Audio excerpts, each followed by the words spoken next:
قال النبي صلى الله عليه وسلم إن الله قسم بينكم أخلاقكم كما قسم بينكم أرزاقكم.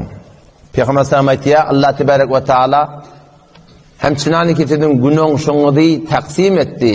Baylığı bilen imtihan etdiler. Garip Allah'ın garibi, bergili Allah'ın bergilisi, barlı adam Allah'ın barlısı. Hem çınaniki Allah tebarek ve taala sizin araňyzda rızgı ruziňi taksim etdi. Qasama beynekum ahlaqakum. Sizin ahlaklarını da taksim etdi. Allah tebarek ve taala öz yaratmaklygyna her insanda bir hususiyetler, ahlaklar var ya. Hudaý Taala öz farzyna salyp berenlerine şükredip, yok zatları kesfetmekde alet etmedi. Ve innallaha yu'til mala men yuhibbu ve men la yuhib dipti Peygamberimiz. Allah Taala dünýäň malyny gawrundan da berýär, gawrmadiňden de berýär dipti. Dünýäň maly bir Allah Taala'nın söýdügi diýel. Qaruna da beripdir. Nemrud'a da beripdir. Firavun'a da beripdir. İsa aleyhisselam başla. Süleyman aleyhisselam'a da beripdir. Davud aleyhisselam'a da beripdir. İbrahim aleyhisselam'a da beripdir. Dünýäň maly Allah Taala'nın söýünne, söýmediğine deliller. İnnallaha yu'til mala men yuhibbu ve men la yuhib. Allah tebarek ve taala dünýäň malyny söýünne de berýär, söýmediğine de berýär dipdir. Ýöne din, iman, diyanat Allah Resulü'nün aydınlığı ve yaşamakla kime veriyor? وَلَا يُؤْتِ الْاِيمَانَ اِلَّا مَنْ اَحَبْتِدْ. İmanı vermeyen Hudaý Taala, amalı vermeyen Hudaý Taala, diyanata ve İslam'a ve Kur'an'a ve şeriata ve yaşamakla vermeyen Hudaý Taala, اِلَّا مَنْ اَحَبْ meğer bir kavran adamsını veriyor. O vakın Hudaý Taala menhana ihsan ediptir, fadl ediptir, kerim ediptir, şu diyanata, şu fehme, şu derke bir yetirigli ki biz İslam'a oraya yaşamalı, Kur'an'a oraya yaşamalı, ö dinimize oraya yaşamalı. Elbette burada Allah Teala'nın fadlı. Kafirler ki kafir olup dünya gelýärler. Olarda Hudaý Teala'nın zulmeden zady yok. Olar atara adylna salypdyr. Olara akıl, fikir, fehm beripdir. Peýgamberiň ümmeti aralaryny tebliğ edip beripdir. Olar özi tahqiq edip iman getirmekde Hudaý Teala olary. Biri Hudaý Teala fazla salypdyr. Biri gerçi fazla sallanady bilmesek, eti kıyamet günü bizim geleceğimiz Yahudilerden, Mesihilerden, Zertoşçilerden, ateşperestlerden, Mecuslardan, materyalistlerden, müşrik ve perestlerden etikte olacak diye. Allah'ın fazla salyp beripdir. Ama Müslüman doğan şey Allah Teala'nın fazla salyp beren zadyny saklamaklyk gerek. Katı haberdar olmalı, mabada bir tekebbür derekli, bir görüçülük derekli, bir has bir günah derekli, has bir neşkurluk derekli, mabada Hudaý Taala bizden şunu alamasın. Çon Hudaý tebarek ve Taala Kur'an'na korkudypdyr. Mustajabet da'wa adam nemune de getiripdir, alim, dua kabul bolýan, Bel'am benne ba'ura diyen adamları ahir demde bir iman etipdir. Hudaý Taala korkudypdyr. Kime badaşı berilen zady haraplap da izinden boşluk kalmak deyip Allah Taala korkudypdyr musulmanlygy. Ol Kur'anyň dasany. وَاتْلُ عَلَيْهِمْ نَبَأَ الَّذِي آتَيْنَاهُ آيَاتِنَا فَانْسَلَخَ مِنْهَا فَأَتْبَعَهُ الشَّيْطَانُ فكان من الغاوين واتل عليهم نبأ الذي ey Muhammed Mustafa aleyhissalatu vesselam okuyuş ummatına ol bir adamın dastanı vatlu aleyhim neba'ellezî âteynâhu âyâtina Allah Teala biz ona özümüzden ne nişaneler verdik diye. Mustajabet davet ettir Hudaý Taala, ibadet beripdir, dua beripdir, kabuliyet beripdir, iyiliğin arasına abray beripdir. Fensalaha minha. Emma şondan çıktı diye. Hay hevesinin yine düştü diye. Kahişatının yine düştü diye. Fe'etba'ahu şeytan. Şeytan onun temakim olup idini düşüp fekâne minel gâvîn. O gumrah oldu diye sonra. Bazı adamları taklamaklık beter muhimrak. Yok da ele getirmek de muhimrak. Ama bazı adamları taklamaklık ondan da muhimrak Müslümanlar. O tarih İslam'da bulan da Ebu Abdullah Endülüsi qarni dovvum sebum qarni dovvum Peygamberimizden 200-nji ýyllagy şu medeniyetde ýaşan adam Şeyhül Meşayih, Piri Tarikat, köp muritleri varmıştık. Ne kadar medreseleri varmıştık. Hangaları varmıştık. Ebu Abdullah Endulusi, Şeyh Şebli bilen, Şeyh Cüneyd Bagdadi rahmetullahi aleyhi bilen, şol adamla bilen hem esir. O Şeyh Şebli, Şeyh Cüneyd rahimahumullah, şol pirin, şol murşid-i hakkani'nin şagirdidir. Bula bir taraf, 1000 nefer bolup haca karşı baryadılar. 1000 nefer bolup. Ulu ilin başlığı.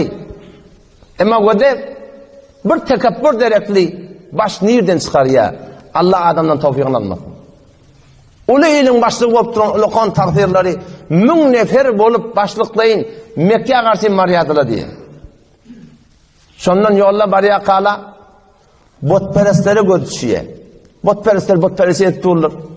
Botun daşına aylanıp, bota sığınıp, bota yalvarıp, şu bir can daşın önüne rükû edip, secde edip, şoları görüp, bir lehze yüreğini tekabbür gördü. 1000 adam irine çık geliye. At ulug'lu, fiilaglı hormatlı, bulan bolup görüşünü, men şu dereceye ettim. İçinden bir meniyet ettim, men şu dereceye ettim. Men şu form bulan bolup görüşün koydu. Olan bolup görüşün yüklenmeli, ona gurun yok. Ama içinden bir meniyet geliptir sonunda. Hudaý Tebarek ve Teala bir dereden gargar, bir dereden yalqarını yani Kur'an'ın hadisten çıkarttırlar. Ama da Hudaý tutamazın. Näme ba Allah'ın fadlı keremi, rahmeti. Muňa tekabbür etmeli, muňa şükretmeli. Adam şondan öwrek etdi diýär. Bir berkän başında bir suw içip duran yere bardylar. Görseler bir näşdäne Yahudi, Mesihi qıyır su alıp tuğdu. Şondan gözü yankı duran qıyırlan baştan öwlen bar ya, gözü şu namehremden şu Yahudi, Mesihi qıyırın birine gözü düştü diye. Peygamberimiz aytdı: "En-nazaru sahmun mesmumun min sahami iblis." Namehremi göz demeklik, çi erkeğin heleyi göz demeklik, ve çi heleyin erkeği göz demeklik. Şeytanın mesmum tirlerinden bir tir ditti. Bir ok, sen gözle yardın, ok aptaldan sana bir ok doğruca yüreğine bat ya, şeytanın tarafından. Sen göz etti ya, çepesa yüreğin beyle gittin. Yürek, şonu gözleyip diyen ki, Ebu Abdullah Endulusi rahmetullahi aleyh, yüreği küllen dolanlı diye beyle birleşse. Allah Teala şu tekabbür derek tutur ha. Yürek dolanlı diye. Barıp şeyler oturağa gittiler diye, kıyırlar su alıp diye gittiler diye şeyler. O ham burada su alıp zat edip, biraz güymenip, şeyh uğramalı vakt bollu, uğraylı, gideyli. Ona yok, siz gidiverin. Nereye gitmedi? Yok, siz gidiverin. O ne mi dedim oluya? Yok, siz gidiverin. O nereye gitmedi? Bizde haca var ya, bilece var ya. O sen olmadan bolacak mı? Yok, siz gidiverin. Ne mi oldu dedi? Ona iman eyni yüreğimden bir kuşun uçuşuyla uçtu dedi. Allahu Ekber. Ne mi diyen dedi? Aydan kerim dedi. Yürekte şu an iman yok dedi. Yürekten iman uçtu dedi. Yürek diyenleri Allah Tebarek ve Teala'nın iki barmağı bir misalının arasında diye. Yukallifu keyfece nirek dolu ya Hudaý Teala. Allah'ın fadlı bilmeli bort versin. Nehmeden tutamalı. Gidiver, nirek gitmedi. Toğram gurun düşüyor. Yürü gidiyor, yok. Gidip olmanızı gidiverin dedi. Kullen bunlar ağlaşıp, çığırışıp, ne edeceğini bilmeyeni, duran yerinin hazır iri dolunu diye. Bu da gidiverin dedi. Sondan yankı gitti diye. Yankıyla izinden var ya. Elinde de tayak, şu tayağı keşebilen zımgada hot bakıyadı diye. O zaman barya kıyılan izinden, şu kıyılan içinden bir kıyılan nadarını tınıktır da. Şoň ýene çyp bar ýa, ýol aýrady boldy diýe, biriniň ýygy ýeke bar ýa, şoň ýene çykdy diýe. Bardy diýe bir jeňgeliň içine girdiler, jeňgeliň içine bir öýe girdi diýe. On bark tabiň kakdy diýe. Felleli taqalli el asab, ulaqon hayvatly adam, aňyrdan bir Yahudi çykdy. Aýdy ber, näme işiň bar? Onu men sen gyýdyň hasygary geldi. Ýüzünden aňlady diýe nuri imandan, secden alamatyndan, sen musulman, biz Yahudi diýdi. Ondan men sen gyýdyňy ýeldi. O dinden çykma bolýan, biziň dinini kabul etme bolýan. Men maksadym sen gyýdyň almak diýdi. O näme bolsa bolsun men sen gyýdyň alyk diýdi. Onun mehriyeti ağır. Ne mehriyeti? Doңuz bakmalı etti. Men maksadım sen kıyın almak dedi. Men fark etmeyem, men her ne maksadım. Şondan diye içerik girip kıyını kâlap bir tür doңuz verip şotada bakmalı durdu. Habarı ni alem İslam cihanına velvele çığır. Falan murşid, falan pir, falan alim ki in hemen murid şagirdi va şugune çığır. Ne kadar adam şiyagdayı eşitip dünyadan aydıptır diye narapır başın. Bizim sonumuz ne olur hayallar. Bizim yedimiz ne olur ha. Biz iman ne yapalım sağlam akider mi ha? Akitmez mi ha? Bir müddet geçti diye. Bir neçe aylar vakt geçiyor. Anırdan yine bir ulamalar dağıtlar gürün edip yürü gideyle bir göreyli. Ne mi edip ya bizim başlığımız? Şundan Şeyh Şebli rahmetullahi aleyh kaytiye bir cemaat bol.